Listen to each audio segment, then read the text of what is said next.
नमस्कार, मी विशाल पाटील। लोकसभा आणि राज्यसभेमध्ये मंजुरी मिळाल्यानंतर 5 एप्रिलला राष्ट्रपती द्रौपदी मुर्मू यांनी वक्फ सुधारणा विधेयकाला मान्यता दिली। त्यानंतर आता 8 एप्रिलला केंद्र सरकारनेही अधिसूचना जारी केली आणि विधेयकाचं रूपांतर कायद्यात झालं।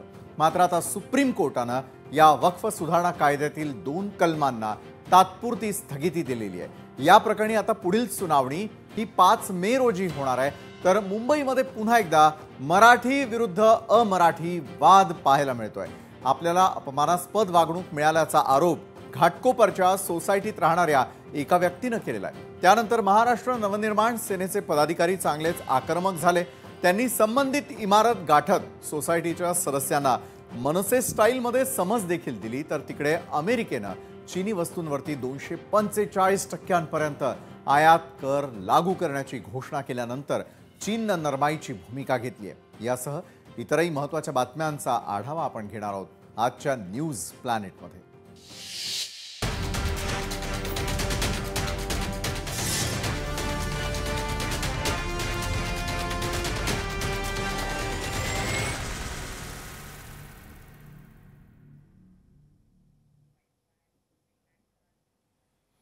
कोर्टामध्ये सुनावणी दरम्यान वक्फ सुधारणा कायद्याला सुप्रीम ब्रेक लागलेला आहे। कोर्टाने वक्फ सुधारणा कायद्यामधील 2 कलमांना तात्पुरती स्थगिती दिली आहे। तसंच कायद्यासंदर्भात उत्तर देण्यासाठी कोर्टाने केंद्र सरकारला आता 7 दिवसांचा वेळ दिलाय।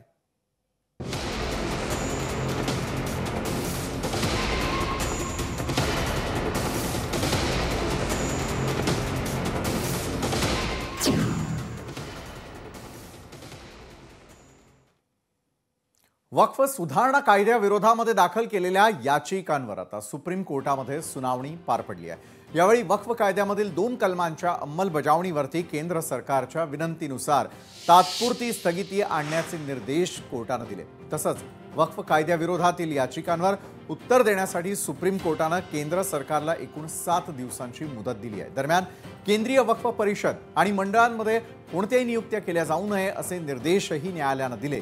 सॉलिसिटर जनरल तुषार मेहता यांनी केंद्र सरकारची बाजू मांडली आहे आणि यावेळी त्यांनी काही कागदपत्रांसह त्यांचे प्राथमिक उत्तर दाखल करण्यासाठी 1 आठवड्याचा वेळ देण्यात यावा अशी विनंती कोर्टाला केलेली आहे। त्यांची ही विनंती कोर्टाने मान्य केलेली आहे आणि या प्रकरणामध्ये आता इतक्या याचिकांवरती विचार करणं अशक्य आहे। त्यामुळे फक्त 5 याचिकांवरती सुनावणी होईल असं कोर्टाने सुनावणी दरम्यान सांगितलंय। तर या प्रकरणी पुढील सुनावणी ही येत्या 5 मे रोजी होणार आहे। दरम्यान आज सुनावणी दरम्यान कोर्टाने काय काय सांगितलं याचा अगदी थोडक्यात आपण आढावा देखील घेणार आहोत। तर नेमकं काय घडलं, सुप्रीम कोर्ट काय म्हणाले यावरती एक नजर टाकूयात। वक्फ संपत्तीच्या स्थितीमध्ये म्हणजे त्या खुल्या करणं, त्यांची सद्यस्थिती बदलण्यास तुर्तास तरी बंदी आहे। तर 1995च्या कायद्यानुसार नोंदणी झालेल्या वक्फ संपत्तीमध्ये सध्या बदल करू नये। सुप्रीम कोर्ट म्हणतंय की वक्फ बोर्ड आणि परिषदांवरती नियुक्त्या देखील करता येणार नाही, त्या करू नयेत। तर न्यायालयाने घोषित केलेल्या वक्फ संपत्ती डिनोटिफाय होणार नाहीत असं देखील स्पष्ट करण्यात आलेलं आहे। तर वक्फ काउन्सिल, वक्फ बोर्डात 2 मुस्लिमेतर सदस्य नेमण्याच्या सुधारणेला देखील स्थगिती देण्याचा कोर्टाचा विचार आहे। तर वक्फ कायद्यासंदर्भात केंद्र सरकारने एकूण 7 दिवसांमध्ये उत्तर द्यावं असं देखील म्हटलेलं आहे। तर केंद्र सरकारने उत्तर दिल्यावरती याचिकाकर्त्यांनी एकूण 5 दिवसात म्हणणं मांडावं। सर्व याचिका ऐकणं शक्य नाही, याचिकाकर्त्यांनी 5च याचिका ठेवाव्यात असं देखील त्यामध्ये नमूद करण्यात आलेलं आहे। 5 मे रोजी दुपारी 2 वाजता या प्रकरणी पुढली सुनावणी होणार आहे। तर एकंदरीतच सुप्रीम कोर्ट नेमकं काय म्हणालेलं आहे ते तर आपण जाणून घेण्याचा प्रयत्न केला आणि या संदर्भामध्ये अधिक चर्चा करण्यासाठी आपल्या सोबत आहेत वक्फ बोर्डाचे अध्यक्ष सलीम मुल्ला, कायदेतज्ञ असीम सरोदे, भाजपचे आमदार संजय केणेकर आणि काँग्रेसचे प्रवक्ते सचिन सावंतही आपल्या सोबत आहेत। आणि अर्थातच आपण सुरुवात जी आहे सलीमजी आपल्यापासून करीन मी। सलीमजी, वक्फ सुधारणा विधेयकाबाबत सरकारच्या कोणत्या गोष्टींवरती नेमका आक्षेप होता, दुसरीकडे ज्या याचिका दाखल करण्यात आलेल्या आहे या याचिकांसंदर्भातही समजावून सांगाल? नमस्कार।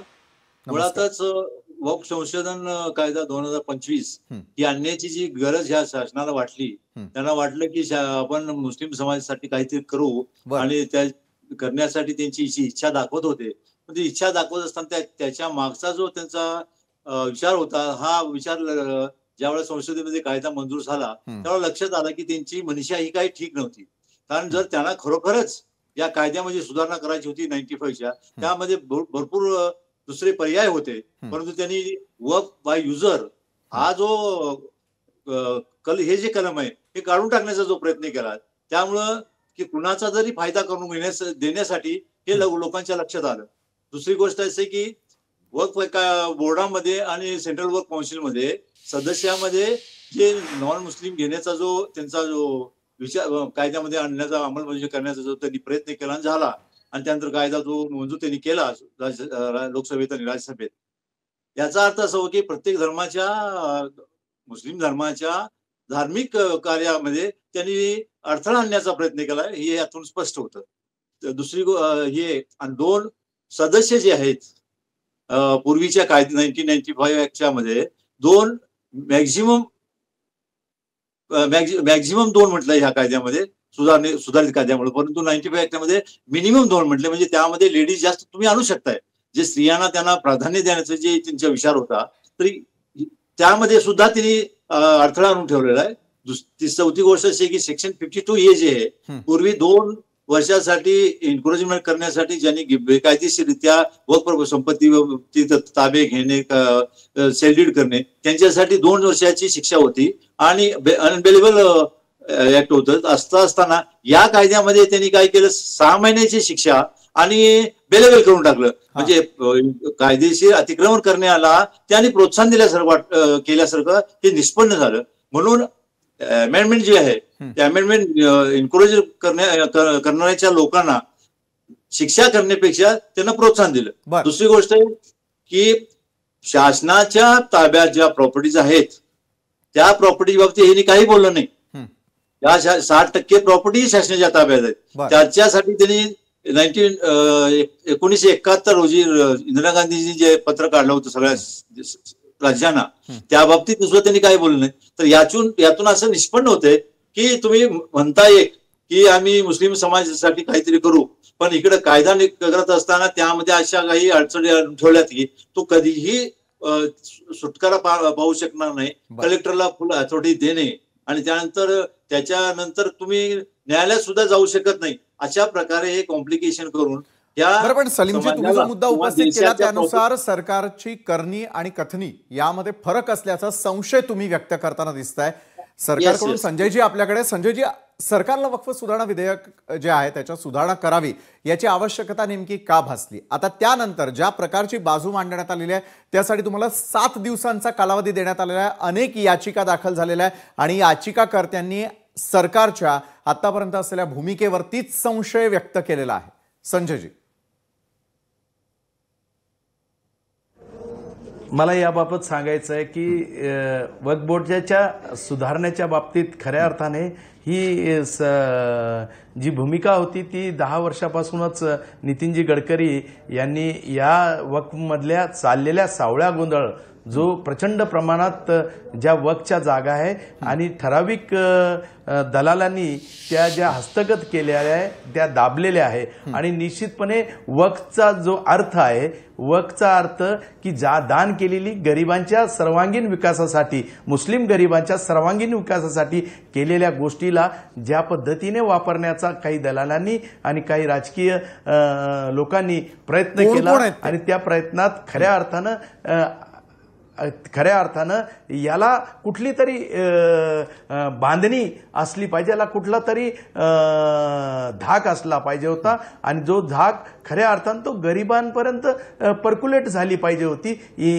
या गोष्टीचे फायदे, या वक्फ बोर्डाचे सर्व फायदे गरिबापर्यंत आतापर्यंत काहीच पर्क्युलेट झाले नसल्यामुळे खऱ्या अर्थानं हा कायदा आणावा लागला. हा कायदा जर काही ज्या लोकांनी याचा फायदा घेतला त्या लोकांनी जर गरिबांकरता काम केलं असतं तर निश्चितच हा कायदा फायदा घेतला असा आपल्याला वाटतं, गरज पडली नसती.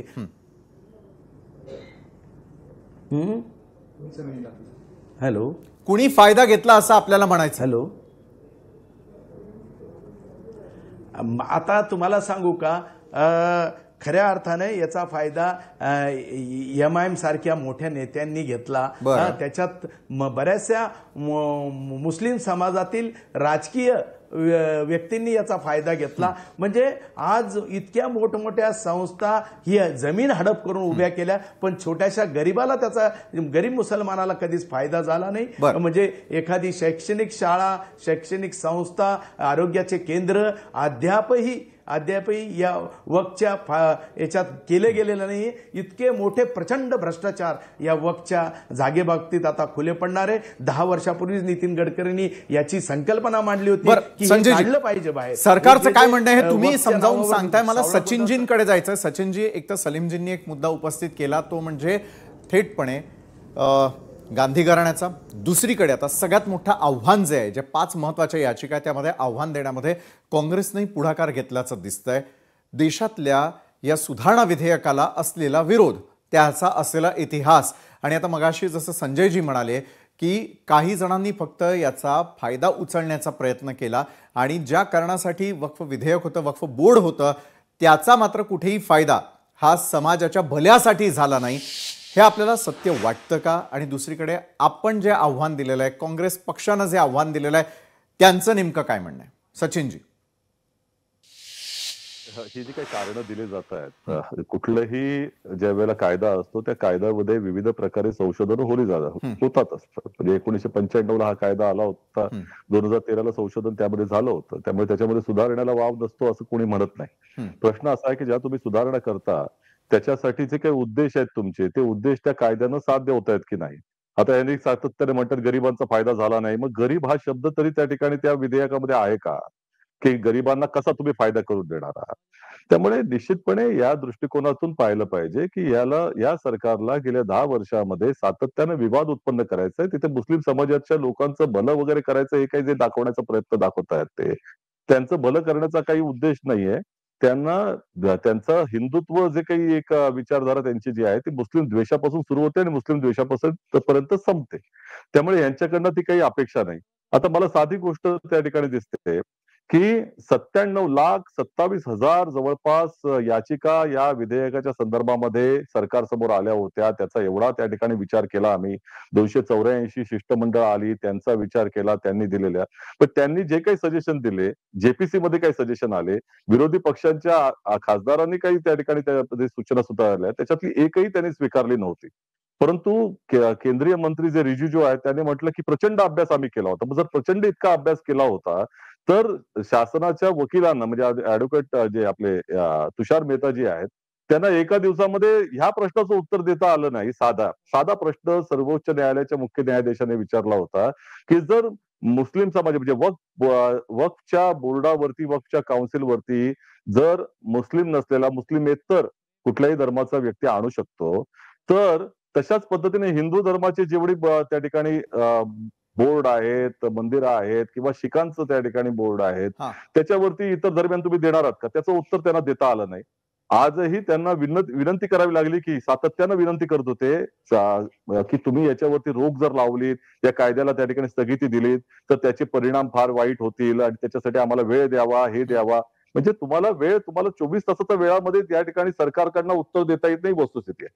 आता प्रश्न असा आहे की या संदर्भामध्ये हा कायदा संविधानाच्या जे कलम आहेत त्याला अनुषंगानं योग्य आहे का अयोग्य आहे याच्या बाबतीत विचारणा ही सर्वोच्च न्यायालयामध्ये होते आहे. आणि त्यातले 2 महत्वाचे कलम जे आहेत त्याच्यामध्ये पहिली गोष्ट 9 म्हणजे ज्या आर्टिकल 9 आणि आर्टिकल 14 याला सर्वोच्च न्यायालयाने स्थगिती दिली. आता याच्यामध्ये काय सांगितलेलं आहे की 22 पैकी म्हणजे काउन्सिलमध्ये, वक्फ काउन्सिल जे राष्ट्रीय स्तरावर आहे त्याच्यामध्ये 22 पैकी 12 जण हे नॉन मुस्लिम असू शकतात आणि 14 कलम जे आहे त्याच्या अन्वये जे बोर्ड आहे राज्यांचं वक्फ बोर्ड, त्याच्यामध्ये 11 पैकी 7 जण नॉन मुस्लिम असू शकतात. आता ह्याला तात्काळ त्यांनी स्थगिती दिलेली आहे, ही वस्तुस्थिती आहे. ज्याच्यावरती पार्लमेंटमध्ये असेल, JPC मध्ये सातत्यानं आक्षेप आम्ही नोंदवत होतो, त्याच्यावरती आता रोख झालेली आहे. दुसरीकडे या संदर्भामध्ये जो वक्फ बाय युजर ज्याची व्याख्या ही राम जन्मभूमीच्या निकालामध्ये सर्वोच्च न्यायालयाने दिलेली आहे, पूर्ण एवढा मोठा निकाल आहे, त्याच्यामध्ये 100 वर्षामध्ये कोणते कायदे आले, कशा पद्धतीने त्याचे निकाल दिले, त्याचा सगळा अभ्यास आहे. त्या निकालामध्ये वक्फ बाय युजर मान्य करण्यात आला होता. तरी देखील वक्फ बाय युजरच्या वरती प्रश्नचिन्ह त्यांनी जे उपस्थित केलं त्याला देखील आता त्या ठिकाणी रोग लावलेली आहे की 1995च्या अंतर्गत जे काही नोंदी झालेल्या आहेत त्याला तुम्हाला हात रिनोटिफाय करता येणार नाही. त्यामुळे यापुढे देखील आता हे जे 5 तारखेपर्यंत जी काही आता सुनवाई होईल 5 तारखेला पुढेही होईल त्यामध्ये निश्चितपणे प्रत्येक जे काही कलम या कायद्याची आहेत जी कशी असंविधानिक आहेत हे लोक न्यायालयाच्या निदर्शनास येणारच आहे आणि निश्चितपणे याच्यावरती उपाययोजना आम्हाला न्यायालयाकडनंच मिळतील याच्याबद्दल आम्हाला खात्री आहे. बरोबर आहे. न्यायालयावरती आपण एका बाजूला जे आहे ते विश्वास ठेवताना दिसतात तर दुसरीकडे मात्र कुठल्या गोष्टींवरती आक्षेप आहे ते देखील सचिनजी आपण समजावून सांगितलं. त्यानंतर कायद्याची बाजू नेमकी काय आहे हे असीम सरोदे यांच्याकडून आपण जाणून घेणार आहोत. असीमजी, केवळ 5 याचिकांची निवड कोर्ट कसं काय करतं? इतक्या लाखो प्रमाणामध्ये आलेल्या याचिकांचा विचार करता येणं शक्य नसल्याचं म्हणत केवळ 5 याचिकांची निवड करावी लागणार आहे. असीमजी, मी आपल्याकडे येईल. असीमजी, केवळ 5 याचिकांची निवड कोर्ट करताना दिसून येत आहे कारण आलेल्या सर्व याचिकांचा विचार केला जाऊ शकत नाही असं देखील म्हटलं जातं. दुसरीकडे सरकारला मात्र उत्तर देण्यासाठी 7 दिवसांचा कालावधी मागून घेण्यात आलेला आहे. एका बाजूला काँग्रेसचं म्हणणं आहे की ज्या प्रकारची तरतूद करण्यात आलेली आहे त्यामधले जे 2 महत्त्वाच्या विषयांवरती 2 महत्त्वाच्या निर्णयांवरती तत्काळ स्थगिती घेण्याचा निर्णय घेण्यात आला, तर दुसरीकडे सरकारचं म्हणणं आहे की सगळं काही सुरळीत होऊ शकतं आणि त्यासाठी वक्फ सुधारणा विधेयक आणण्यात आलेलं आहे. कायद्याच्या दृष्टिकोनातून आम्हाला समजून घ्यायचं आहे की केवळ 5 याचिकांची निवड करून नेमकं काय साध्य केलं जाऊ शकतं. या प्रकरणामध्ये अनेक लोकांनी असंतोष व्यक्त केला, सुरुवातीपासून विरोध सुद्धा व्यक्त केला की वक्फ कायद्यामध्ये जे अनैसर्गिक स्वरूपाचे अचानक राजकीय प्रेरणेने जे बदल केले जातात ते आम्हाला मान्य नाहीत अशा पद्धतीने अनेकांनी आक्षेप घेतले आणि त्यामुळे वेगवेगळ्या याचिका दाखल झाल्या. त्या बरेचदा भावना व्यक्त करणारे आहेत. त्याच्यामध्ये पूर्णपणे तशी बाजू मांडली गेलेली आहे असं सुद्धा नाही. त्यामुळे ज्या बेस्ट पॉसिबल अशा 5 याचिका आहेत ज्याच्यामध्ये सगळा मुद्दा कव्हर झालेला आहे आणि त्या काही वकिलांनी, काही नामवंत लोकांनी आणि संस्थांनी केलेल्या आहे. त्या याचिकांमधून सुद्धा या बाकी सगळ्यांना न्याय मिळू शकतो आणि त्यामुळे 5 या याचिका चालवायच्या अशा स्वरूपाचा निर्णय सर्वोच्च न्यायालयाने जो केलेला आहे तो कायदेविषयक व्यवस्थापनाचा भाग आहे आणि त्याच्यामध्ये कोणत्याही प्रकारे चुकीचा निर्णय आहे तो असं आपल्याला म्हणता येत नाही.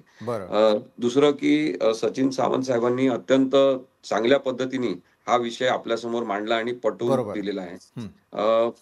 एक आपण सातत्याने पाहिलं पाहिजे की राजकीय बदला घेण्याच्या भावनेतून जे कायदे करण्यात येतात भारतामध्ये आणि ते 2014 पासून असं होत आहे असं म्हटलं तर काही जणांना राग येतो, पण ही वस्तुस्थिती आहे. म्हणजे कृषी कायद्यांच्या संदर्भात आपण पाहिलं की जवळपास 700 वगैरे शेतकरी मेल्यानंतर आपण म्हणतो की आम्ही आता कायदे परत घेतो, पण बदल्याच्या भावनेने कायदे तयार करणं आणि कायद्याचा वापर बदला घेण्यासाठी करणं हे मुळात चुकीचं आहे. ते संविधानाला मान्य नाही. तुम्हाला जेव्हा तुम्ही कायदे करता तेव्हा प्रत्येक वेळेस संविधानिक ते नाहीत म्हणून जेव्हा सुप्रीम कोर्टामध्ये अनेक जण जातात तेव्हा सुद्धा भारतीय जनता पक्ष समजून घेत नाहीये की आपण कायद्याचा वापर बदल्यासाठी करत असल्यामुळे त्यांच्या आपण त्याला म्हणतो ना त्यांच्या इंटेन्शनवर, त्यांच्या उद्देशावरच लोकांना शंका आहे. त्यामुळे नियत त्यांची साफ नाही हे वारंवार दिसल्यामुळे लोकांना हे पटतच नाही की भारतीय जनता पक्ष किंवा नरेंद्र मोदी आणि अमित शहा चांगले कायदे करू शकतात. बरोबर. संजय केणेकरांना हा आरोप मान्य आहे का? असीमजी येतो पुन्हा एकदा. संजयजी, खरं तर वकील साहेब सरोदेंनी ज्या भावनेतून हा आरोप लावला, निश्चित राजकीय या वक्फच्या खऱ्या अर्थानं जमिनीवर राजकीय पोळ्या भाजणाऱ्या लोकांची संरक्षण करण्याचं काम सरोदे वकील करताय. मला खरं तर त्यांना सांगायचं सलीम मुल्लांनी आपल्यावरती हाच आरोप केलेला होता, आपल्या उद्देशांवरती त्यांनी शंका उपस्थित केली होती.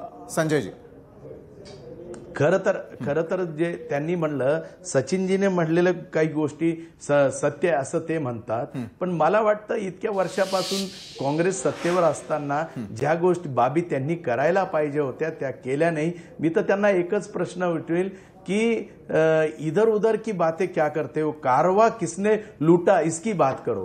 कारवा किसने लूटा, ज्या लोकांना आतापर्यंत या वक्फला लुटून खाल्लं त्यांची वकिली करण्यात काय अर्थ आहे? या देशाचा कायदा खऱ्या अर्थानं या लोकांना रोख लावण्यासाठी केलेला आहे. याचं तुम्ही खरं मूल्यमापन केलं तर हे स्पष्ट होईल. न्यायालयाने काही अजून याचे निर्णय नाही दिलेला आहे आणि त्यामुळे निश्चितपणे सरकार सिद्ध करणार आहे की जो कायदा बनवला तो गरीब मुसलमानांच्या विकासाच्या परिवर्तनासाठी बनवलेला आहे आणि निश्चितपणे जे जे गोष्टी याच्यात समाविष्ट आहे त्या गोष्टीचा मुळे खऱ्या अर्थानं रोख आणि चोप ज्यांनी बरं संजयजी, मात्र असीम सरोद यांना मला विचारायचंय, मग हेच पटवून देण्यासाठी सरकारला 7 दिवसांचा कालावधी का लागावा? कोर्टाने 7 दिवसाचा तुम्हाला सांगतो हा माफक कालावधी मला विचारला का? असीमजी आपल्यासाठी प्रश्न बोला.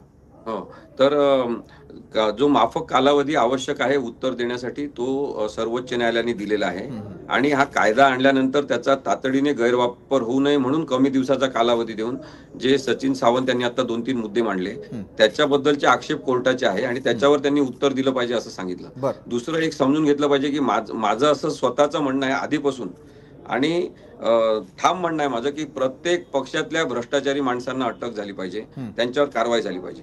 प्रत्येक समाजातल्या आणि धर्मातल्या म्हणजे मुस्लिम धर्मातले भ्रष्टाचारी असतील, वक्फच्या नावाखाली काही भ्रष्टाचार सुरू नाही का, आपल्याला हे मान्य करायला पाहिजे की भ्रष्टाचार तिथे आहे. हे मान्य करत असाल आपण तर दुसरी गोष्ट सुद्धा मान्य करायला पाहिजे. वकील साहेब तुमच्या या मुद्द्याशी मी सहमत आहे. नाही, एक मिनिट ऐका की दुसरी गोष्ट मान्यच करायला पाहिजे की आपल्या हिंदूंच्या मंदिराच्या तळाशी अनेकदा अमाप संपत्ती सापडली आहे, अगदी बेहिशेबी संपत्ती सापडलेली आहे, तो सुद्धा भ्रष्टाचार मग आपण बोलायला पाहिजे. आणि म्हणून सर्वोच्च न्यायालयाने बोट ठेवलेला याच्यावर की तुम्ही शुद्धतेची सगळी जबाबदारी काही तुम्ही ठोक पद्धतीने घेतलेली आहे का? तुम्ही काही शुद्ध आहे का स्वतः? सत्यपाल मलिक यांनी सांगितलं नरेंद्र मोदी यांना भ्रष्टाचाराचं कोणतंही वावडं नाही असं सत्यपाल मलिकनी सांगितलेलं आहे. त्यामुळे मी कोणत्या नावं घेऊन बोलत असेल तरी पण माझा रोख हा भ्रष्ट प्रवृत्तीवर आहे, तुम्ही लक्षात घ्या. आणि म्हणून मला असं वाटतं की एखाद धर्मातली भ्रष्ट प्रवृत्ती नष्ट करायची आणि आपल्या धर्मातली जोपासायची असं जर असेल तर हा दुहेरी प्रयोग जो आहे तो चालणार नाही. हे मला लोकशाहीचा वाहक म्हणून लोकशाहीबद्दल संविधानाबद्दल प्रेम असल्यामुळे वाटते.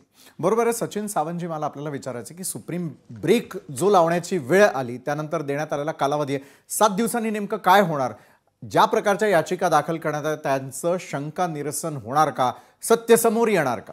सचिनजी, आता मला असं वाटतं की सर्वोच्च न्यायालयाच्या कृतीवरती काही आक्षेप ठेवण्याचं बरोबर आहे. सर्वोच्च न्यायालय तर 24 तासाचीच मुदत त्या ठिकाणी सरकारी योग्य उत्तर देऊ शकेल का? नाही, माझा आवाज येतोय का? हो येतोय सचिनजी.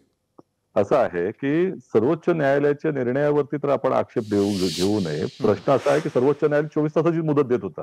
हे तर त्या ठिकाणी म्हणजे अर्ज ही सरकारतर्फे करण्यात आली होती की मला जास्तीचा वेळ हवा आहे म्हणून. त्यामुळे म्हणजे नॅचरल जस्टिस म्हणून तर 7 दिवसाचा वेळ दिलाय आणि त्यावरती 5 दिवसाला रिप्लाय करायला पण दिलेला आहे. हा लवकरात लवकर मला असं दिसतंय की याच्यातनं लवकरात लवकर मार्ग निघावा किंवा लवकरात लवकर याच्यावर निर्णय व्हावा अशी सर्वोच्च न्यायालयाची भूमिका आहे. ते पण आपल्याला मला असं वाटतं की त्याचं स्वागत केलं पाहिजे. बरोबर असं आहे की मगाशी मी याचं उत्तर घेत होतो, म्हणजे ऐकत होतो संजयजींचं. प्रश्न काय आहे की ह्या सरकारची गेल्या 10 वर्षांमधली जर भूमिका असेल तर ती संविधानाला आव्हान देण्याची, संविधानाचा आदर करण्याची भूमिका नाहीये. वेळोवेळी ज्या वेळेला सर्वोच्च न्यायालयाने यांच्या निर्णयाच्या विरोधामध्ये निर्णय दिला, खऱ्या अर्थानं पहिला जर निर्णय तुम्हाला जसा अभ्यासाचा असेल तर तो इलेक्ट्रोल बॉन्डचा निर्णय होता. इलेक्ट्रोल बॉन्डचा निर्णय त्यांनी असंविधानिक म्हटलेला आहे सर्वोच्च न्यायालयानं. म्हणजे पहिली यांची इतकी जी मोठी घोडचूक जी होती संविधानाला आव्हान देण्याची ती होती. आता नुकताच जो आलेला निकाल आहे तो अत्यंत गंभीर आहे या देशासाठी. कारण आम्ही सातत्यानं जे आक्षेप घेतोय की एकंदर संविधानाच्या आत्म्यालाच हात घालण्याचा हे लोक जे प्रयत्न करतात त्याचं निदर्शक आहे ते म्हणजे तमिळनाडूचे राज्यपाल TN रवीच्या संदर्भामधलं की आता राज्यपालांच्या संमतीशिवाय सर्वोच्च न्यायालयाने थेट त्या ठिकाणी संमती दिली आणि कायदे मंजूर केले तिकडे. कारण राज्यपालांचं वर्तन हे असंविधानिक होतं हे त्या ठिकाणी ज्या वेळेला सर्वोच्च न्यायालय स्वतः म्हणतंय त्यावेळेला सरकारची भूमिका काय असली पाहिजे होती? त्या राज्यपालाचा राजीनामा घेण्याची आवश्यकता होती. परंतु जेव्हा सरकारच्या आदेशानंच तेव्हा असंवैधानिक काम करण्यासाठी भाग पाडलं जातं त्यावेळेला त्यांचा राजीनामा घेण्याचं नैतिक धैर्य त्यांच्याकडे नव्हतं. म्हणून TN रवींवरती काही कारवाई करण्यात आलेली नाही.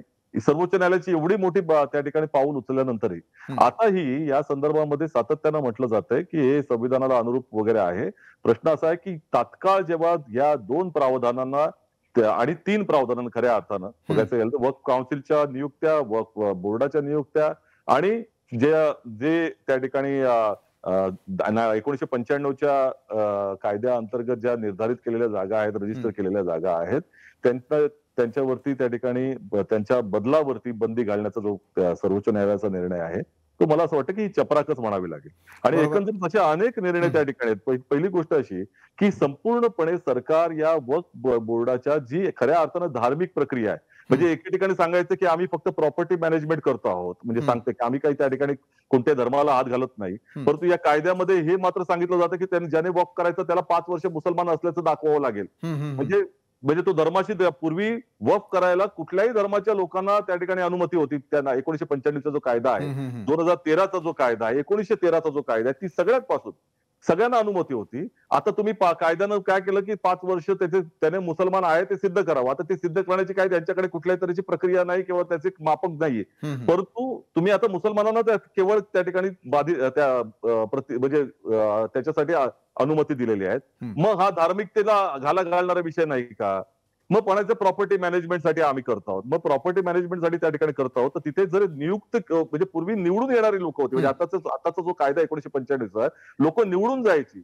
आता इलेक्टेडच्या ऐवजी सिलेक्टेड, म्हणजे सरकारच त्या ठिकाणी नियुक्ती करणार लोकांची. आणि त्यानंतर कलेक्टर त्याचं निर्धारित करण्याची जागा सरकारची आहे का? बरोबर आहे. म्हणजे एकंदरीतच सचिनजी, सरकारचा प्रतिनिधी जे प्रश्न तुम्ही उपस्थित करताय याची उत्तर आपल्याला 5 मेलाच सगळ्यांना मिळू शकतील. जाता जाता एकच सांगेन. पहिली गोष्ट अशी की या संदर्भामध्ये सगळ्या अर्थानं सरकारला याच्यावरती नियंत्रण आणायचंय आणि थेट जे संविधानामधलं कलम 26 आहे त्याच्यावरती याच्यामध्ये घातला जातोय, संविधानाच्या आत्म्याला घातला जातोय, हे यातनं दिसून येतंय. बरं, संजयजींचं मी एका वाक्यात उत्तर घेण्याआधी मात्र सलीम मुल्लांना मला विचारायचं आहे. सलीम मुल्लाजी, येत्या 5 तारखेला जी अपेक्षा आहे आपल्याला सगळ्यांना, तुम्हाला अपेक्षित निकाल काय आहे आणि या 7 दिवसानंतर म्हणजेच येत्या 5 तारखेला काय अपेक्षित आहे? सचिनजी 50 वर्ष संजयजी, मी आपल्याला वेळ देतो ना, 1च मिनिट. सलीम मुल्लांचा मुद्दा पूर्ण होऊ द्या, मी येतो आपल्याकडे. सलीमजी, ज्यावेळेला आमदार साहेब म्हणले की सरकारने कायदा पास करा, कायदा कुणासाठी पास केला जातो? जनतेच्या फायद्यासाठी केला जातो का जनतेला त्रास देण्यासाठी दिला जातो? आता हा जो कायदा ज्यांनी पास केलाय, जोपर्यंत हा कायदा चालू होता त्यावर वक्फ बोर्डावर नियंत्रण ठेवणारी सगळी सरकारे होती. असं नव्हतं की 10 वर्ष 12 वर्ष 11 वर्षापासून बीजेपी सरकार महाराष्ट्रामध्ये आहे, सेंट्रलमध्ये आहे. सेंट्रल वक्फ काउन्सिलवर कंट्रोल कुणाचं होतं? आणि हा कायदा आणत असताना जनतेला त्यापासून काय मिळणार आहे?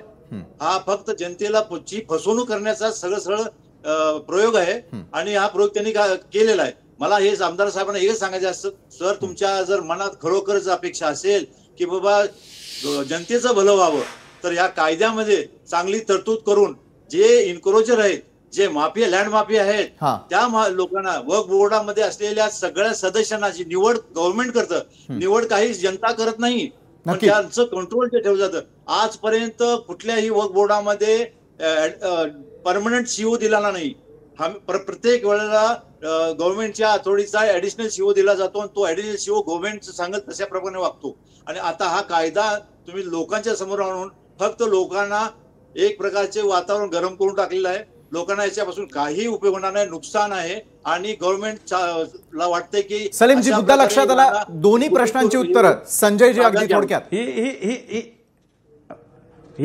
ही सर्व मंडळी ठराविक ट्रस्टच्या लोकांना सांभाळणारी मंडळी, वकिली करणारी मंडळी आहे. मला एकच सांगणं आहे की आतापर्यंत काँग्रेसनं जर याच्यात संशोधन केलं असतं तर आतापर्यंत ह्या जागा इतक्या बळकवल्या गेल्या नसत्या, सर्वसामान्य मुसलमानांना न्याय मिळाला असता. परंतु फक्त यांची वकिली करायची, मोठ्या राजकीय ज्या मुस्लिम नेत्यांनी या जमिनी बळकवल्या त्यांची वकिली करणाऱ्यांची ही संख्या आहे. आणि त्यामुळे निश्चितपणे हा संशोधन जे झालं ते दूध का दूध आणि पाणी का पाणी हे साबित होणार आहे. त्याच्यात कोणी असो, बरं, दूध का दूध पाणी का पाणी हे येत्या 5 तारखेला आलेल्या निकालानंतर स्पष्ट होईल. वेळेची मर्यादा आहे, त्यामुळे आपल्याला थोडं थांबावं लागतं. भाजपचे प्रवक्ते आहेत, त्यांना 5 तारखेला नक्की बोलवा. निश्चितच 5 तारखेला पुन्हा एकदा आपण या महत्त्वाच्या विषयावर चर्चा करूयात. सचिन, निश्चित येणार. एकच वाक्य की एवढीच त्या ठिकाणी घोटाळे झालेले आहेत तर ते वामसी पोर्टल आहे, त्याच्यामध्ये 10 वर्ष झाली त्यांना त्या ठिकाणी किती जागा आहेत ते दाखल करता आलेलं नाही. आणि दुसरीकडे सातत्यानं मुख्यमंत्री आणि वेगवेगळे त्या ठिकाणी नेते जे आक्षेप घेतात त्याच्यावरती खऱ्या अर्थानं कारवाई का केली नाही? तुमचं इतके वर्ष सरकार तुमचं होतं, एकावरही कारवाई केली नाही ना. तुम्ही जाहीर करा ना कोणी कोणी त्या ठिकाणी बळकावल्यात म्हणून. तुम्हाला कोणी रोखलेलं आहे? तुमचं सरकार आहे आणि ते काही कायद्याने थांबवलेलं नाही. तुम्ही तारीख जाहीर करू शकता. निश्चित वक्फ विधेयकावरून अशाच प्रकारे गरमागरम चर्चा जी आहे ती 5 मे पर्यंत सुरू राहील. मात्र 5 तारखेला पुन्हा एकदा याच सर्व मान्यवरांबरोबर याच महत्त्वाच्या विषयावरती सखोल चर्चा पुन्हा एकदा करूयात. तुर्तास धन्यवाद सलीम मुल्लाजी, असीम सरोदेजी, संजय केणेकर आणि सचिन सावंतजी. आपण न्यूज प्लॅनेटच्या चर्चा सत्रात आमच्या सोबत जोडला गेलात त्यासाठी. लोकशाही मराठी ऐका, पहा, जागरूक रहा.